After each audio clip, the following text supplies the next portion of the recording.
Hello everyone and welcome back to the channel. Thanks for checking it out if you're new. I'm here once again to share with you all the things that I watched, read, and played in the month of April so that you can check them out for yourself if you want.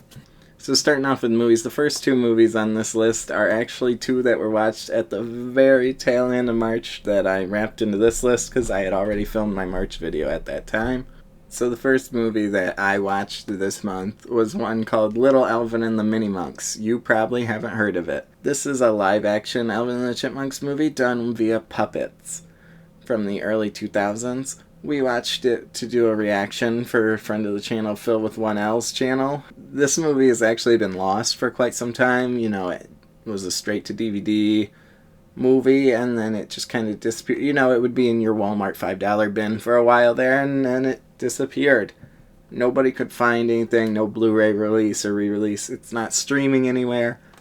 And then finally, in recent months, someone uploaded the movie to archive.com as well as YouTube and Vimeo, and so we were able to watch it and take it in. The next movie is Lyle Lyle Crocodile, which if you haven't seen it yet, we did a reaction for April Fool's Day. I talked my friends into coming in. I didn't tell them what movie we were watching, and we let fate decide via the picker wheel. Then again, a really good time, cute enough children's movie. If you have young kids, go ahead and give it a watch if you want.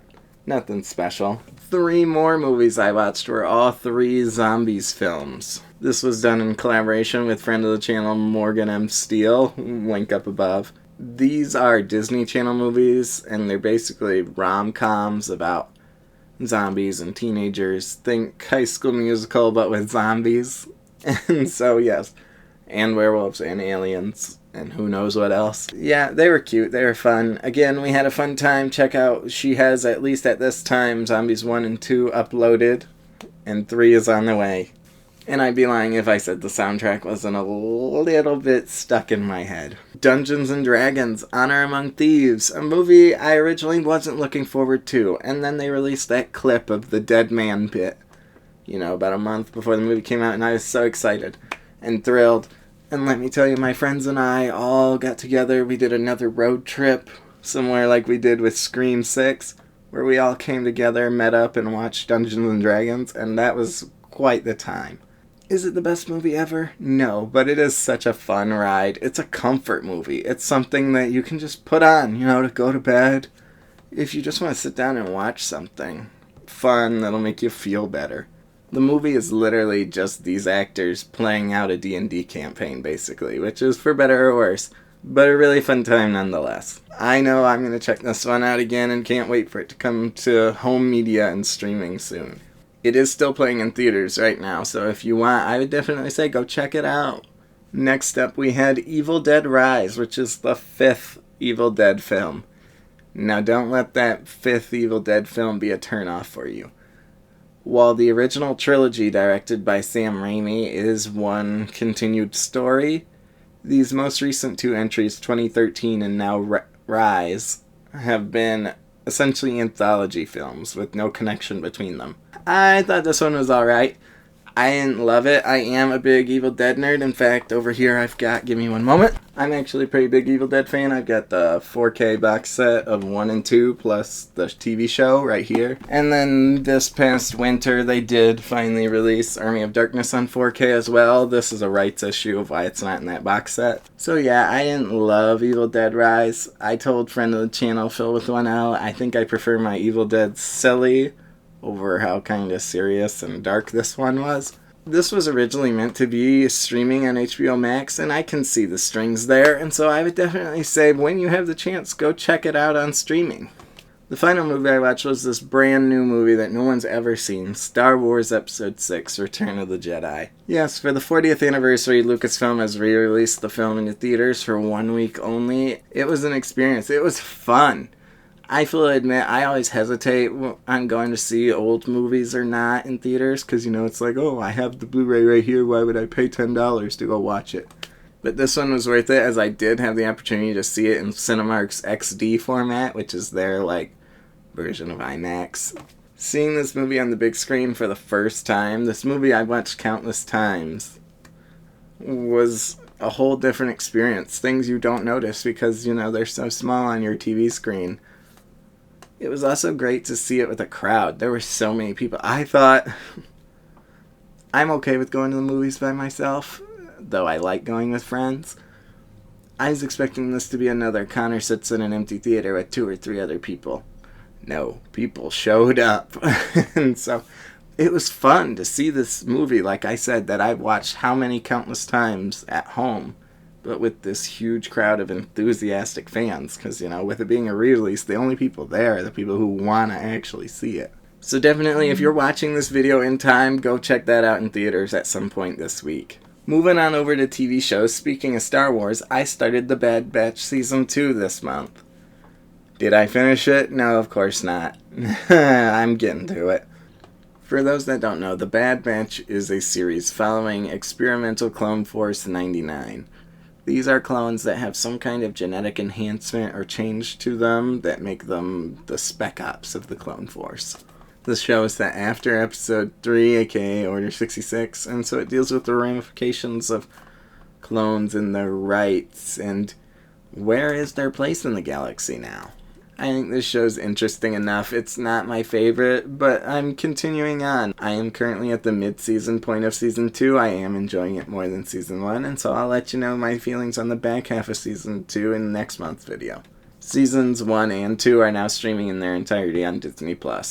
So you might notice the My Hero Pops and the books behind me. Yes, I watched the English dub of the show, so I finally saw the final 3 episodes of Season 6B, which were really good. I really liked this arc, and I think it's interesting that the show is actually narrowing down and coming to a climax faster than I thought it would, but it makes sense. Speaking of finales and climaxes, The Owl House aired its final episode of Season 3 this month. For those that don't know, The Owl House is a show about this young girl who gets transported to this magical dimension in which witches and wizards and demons and everything exist. She learns magic and she makes friends, allies, and enemies throughout the show. It had 2 full-length seasons on Disney Channel that are now streaming on Disney+. And then Season 3 was shortened to 3 45-minute specials. Obviously, with that comes some cutbacks and things that might not pay off exactly how you wanted them to, but I think they wrapped this season up really great with the finale watching and dreaming. This show just has so much heart and care behind it that I strongly recommend you go check it out. The entire series is now streaming on Disney+, so go check that out. Some ongoing shows I'm watching. Superman and Lois. Season 3 is still currently airing and is really good. Not much to say there that I haven't already said before. This show follows Clark and Lois at a later stage in their life as they're now raising their sons, as well as dealing with their own challenges with both Lois's daily life and Clark's life as both Clark Kent and Superman. The characters are all great. Every actor brings their A-game here, and it's just a good Superman show. Please check it out. Seasons 1 and 2 of Superman and Lois are now streaming on HBO Max if you want to check those out. On top of that, this month I continued watching the final season of The Flash, which honestly, last month I said I wasn't sure where they were going or what they were going to do for the final season, and I still think that's accurate. The showrunner Eric Wallace touched on the fact that they didn't quite have enough time with the 13 episodes they were given to wrap everything up, and I feel like it shows. The episodes that aired this month were a little uneven, unfocused. It seemed like, I hate the term filler episodes, but I feel like that's what this middle season could be labeled as. Eric Wallace labels the show in volumes and chapters and things like that, and he even said that the middle half of Season 9 is interlude. Which, if you ask me, if you're saying you didn't have enough time to wrap things up, I don't know if an interlude is necessary in your final season. Seasons 1 through 8 of The Flash are currently streaming on Netflix. If you haven't checked out the show, I really recommend you check out those early seasons and continue if you want to. Speaking of shows not nailing things, we also got the climax of The Mandalorian, Season 3. It's fine. It's whatever. I'm not going to pretend like I loved it, but I'm not like rage, fanboy, angry. It sucked. It was fine. Middle of the road. It felt very similar to, one might say, The Flash. How it is racing towards the finish line. In my opinion, Mando Season 3 should be the final season, but now all 3 seasons plus Book of Boba Fett and the upcoming Ahsoka show are all streaming on Disney+, so go check those out. Looking at some of the things that I read this month, first and foremost, I finished Supergirl, Woman of Tomorrow, which was really good. Shocker, who would have seen that coming? For those of you that don't know, this is a story of Supergirl joining a young girl on her quest for revenge across the galaxy. Think True Grit, if you've seen that. It has beautiful, beautiful art that I'm not going to spoil or hold up. I'm just going to show you the back page. I might put up some art here. The back half of this story is definitely where a lot of the meat and potatoes happen, and I really like the conclusion that they came for of this for Kara. I am not too familiar with Kara in the comics. I'm very much so an animation and movie kind of person, and the CW TV show. So I thought this is a one-off. You can just sit down and read it. No outside context needed. I thought it was great. Check it out when you've got the opportunity. Speaking of great one-offs, Catwoman, Lonely City. So this story follows Selina. She's in her 60s, late 50s. I don't think they ever quite say. But Batman has been dead for 10 years now. Yes, I know, another Batman dead storyline, but this one's actually good, trust me. And it follows Selina learning her place in the world. What does she do without Bruce? And grappling with her grief and her aging. And she just finds herself in a world that's not like it used to be. The art is beautiful in this, again, showing you that back page and the cover. And without spoiling things, like, look at that. The art in this book is awesome. Again, I'll put some up here. This is part of DC's Black Label too. That's their, adult, R-rated, mature label. And so it does not shy away from things like language and gore, blood. It's a really fun story, really short too. It's only 4 issues. This is the hardcover trade that I like, I really like this book. I'll find myself rereading this probably a few times.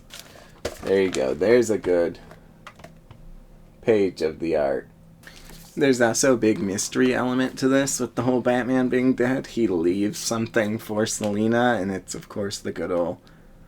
It's cryptic until the final issue where she learns what it is. And I really like the resolution that she comes to with that in this story. As you've seen from there, I am usually a trade paperback kind of person, and as you can see from here, not really a single issue guy. I like when I can get them in a collected, a couple issues in a volume. But I did decide this month to go ahead and start a pull list with my local comic shop, and so I do have some single issues here to keep up with some storylines. First and foremost, I started The Adventures of Superman, Jon Kent. So essentially, this is a storyline where Ultraman, who is connected to John in a way, if you don't know. So this is a multiverse story where we see Ultraman jumping from universe to universe, killing Clark Kent, Superman, going after Kal-El in every universe. So the heroes of Earth 2 recruit Jon Kent to jump the multiverse with them to stop Ultraman. And they might end up in a universe familiar to some of us, as they eventually wind up in the Injustice universe. So currently issues 1 and 2 of that are out. Issue 3 comes out later this week at the time of filming this. And so yeah, I think it's fun. This is also a limited series of 6 issues, so we're about to reach the midway point in this. My local comic shop also had this on discount that I grabbed. This is the debut of Jon Kent's Superman. So this is set before those books, and I like it. It's fun. I'll probably continue reading it digitally, through my local library or the DC Universe app. But yeah, I would say go ahead and give Jon Kent a read at some point. I think it's interesting. It's a cool evolution of the Superman character in that now Clark is not the only Superman, and I enjoy it a lot. John gets his own friends and love interest. He's not just a carbon copy of Clark or a replacement. And so this story's a fun one to check out when you've got the opportunity. As I mentioned before, Clark Kent is back. And so I have here the first 3 issues of the new Superman run that's part of the new Dawn of DC initiative, the new restart or jumping in point for the series. This one's actually interesting so far. You know, no spoilers, but we pick up with Lex Luthor in jail and Clark Supermaning.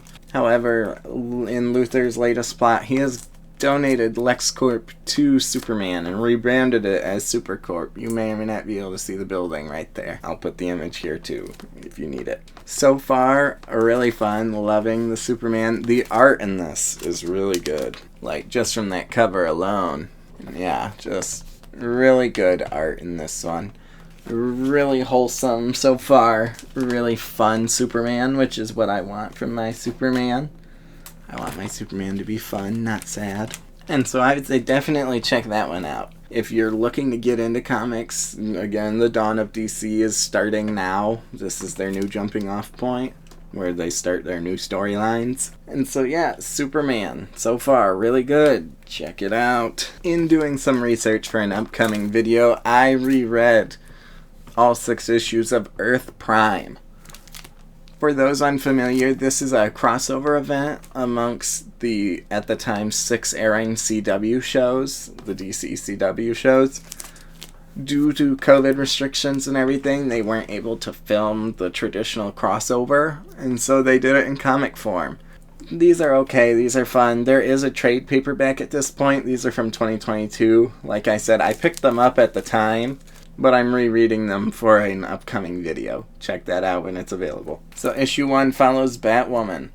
And this is the Ryan Wilder version of Batwoman as it takes place during season 3. Superman and Lois is issue 2. Issue 3 is Legends of Tomorrow, which is really interesting because the show was canceled before this comic came out. So it had fans on edge wanting to see how the story continues. Issue 4, Stargirl. Best DC TV show out there. Right there with Superman and Lois. Check that out if you haven't. Issue 5 was The Flash. Don't love the art style in this one or the way the characters act, but I'll talk more about that in the comics. And then the final issue is titled Heroes Twilight, because that's the name of the crossover. So like I said, those are fun ones. Check those out, or wait for the video. You can find a trade paperback on Amazon for, I'm pretty sure, relatively cheap. If you're a fan of the CW shows and want more, go ahead and check it out. I talked a lot about the Super family, Supergirl, John Kent, and Clark Kent. And I had realized that I never read the classic story, All-Star Superman, that everybody totes as one of the best Superman stories, so I picked up the trade paperback of that, and I'm currently working through it. For those that don't know, this is a story about Clark gripping with his mortality and his place in the world, his relationship with humanity, rumored to be kind of the basis of what the upcoming James Gunn movie is going to be about, especially since he's using this image to market his movie so far. I've read the first 3 issues of 12, and I like it so far. It's pretty nice. An interesting art style where, you know, Superman is very big, very broad shoulder. So yeah, that's another one where, like I said, I'm a few years late on this one, but check it out if you get the opportunity to. A lot of Superman this month, I'm realizing, as we continue the Superman trend with Superman Lost. This is, again, similar to the Supergirl Woman of Tomorrow. This is a one-off series, not in continuity. It is a limited series of 10 issues. I've got the first 2 that are out so far. This is a story where Clark, via some timey-wimey space dimension travel and all that fun, finds himself lost in space for what to him has been 20 years, but to Lois was only a few hours. And it's kind of the story of Clark's journey home, and then once he's home, what is his and Lois's relationship now? That, like I said, for him has been 20 years, but to Lois was just him off on another League mission. Interested to see where this goes. I'm not loving some of the choices they've made, like I said, with Lois and Clark's relationship, but I think that's also kind of the point. This is one of the limited series they're doing this year for Superman's 85th anniversary, so I'm sure that that's the point. Challenge the character. What is something different we could do? If you're interested, like I said, issues 1 and 2 are out now. Volume 3 drops next week. We finally have something that's not Superman, as I've got the next part of the Dawn of DC, and that's Green Arrow #1. Some context for this one, Oliver Queen, aka the Green Arrow, has disappeared thanks to events that happen beforehand during Dark Crisis. Again, not something you need to read. They recap it at the start, and this is the Dawn of DC, their new start of the new storyline, so you can jump right in here like I did. I like what I saw so far. This is kind of the starting chapter of it, so not a lot happens here. It's more establishing, like I said, who everyone is and getting you ready for that Dawn of DC. I'm curious to see where this storyline goes. Issue 1 is out right now. The last thing that I picked up and read this month is Darth Vader, Black, White, and Red. For those of you maybe unfamiliar, Black, White, and Red is usually Black, White, and Blood. This is a series following Marvel's bloodiest characters, think Wolverine, Moon Knight, Carnage. But of course for Star Wars they didn't do blood, but they did red, because what else do you associate with Vader besides black and white? Those are his 3 colors. This is an anthology series, so it's a bunch of different storylines by a bunch of different artists and writers all coming together. This will be a limited series of 4 issues. So right here's issue 1, issue 2 comes out next month. I think it's cool. It's a fun, short little read. I don't know if I'd say run out and get it now. I would maybe say wait for the trade paperback, but who knows? Like I said, if you're into Star Wars comics, I think the art is cool. And in a story like this, I don't know if you're really here for the story. Like I said, it's an anthology anyways. Issue 1 is out now if you want to check it out. Looking at some of the video games I played this month. Again, continued to play a lot of Overwatch 2 with my friends. Life Weaver launched with Season 4, and it's okay. It's not great. I actually really like the space theme of Season 4. I think the Battle Pass is the best one so far we've seen. But Life Weaver is less than satisfactory, and that's a bit of a bummer. I also continued to play and finished the Resident Evil 4 remake this month. Like I said last month, I love these Resident Evil remakes, and so this was great. Fantastic. I want to play it again. If you are at all interested, I wouldn't say this is the best point to jump in. I would say play RE2 or RE3 remake first, but definitely give this one a go if you're even considering it. Looking at a blast from the past, my friend Natalie and I have started playing GTA Online again, because why not? It's 2023, why wouldn't we play the 8-year-old game? Nothing really there for me to critique or say. At this point, you know whether you want to play it or not.